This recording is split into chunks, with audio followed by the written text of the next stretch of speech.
কিরে তোর না ঈদের পর এসএসসি পরীক্ষা, তুই সাত দয় নাকি আরস? আরে এখন তো রমজান মাস, সামনে ঈদ, এখন ব্যবসা করবো না? আমি তো কামব্যাক দিব ঈদের পরে। এখন তো ঈদ মজা করবো, ঈদের পরে যেহেতু কামব্যাক দিব, সিস্টেম তো আমি করে রাখছি। কি সিস্টেম? আরে হালকেনস্টাইনে তো এখন রমজানের অফার দিতেছে।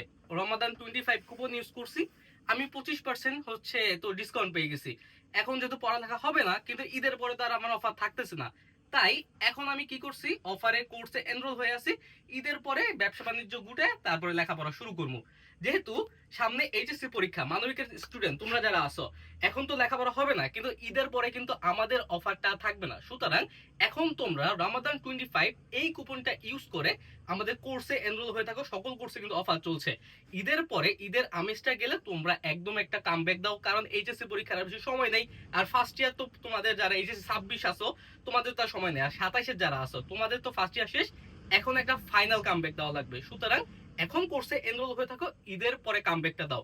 দেখা হবে ক্লাসে। আসসালামু আলাইকুম।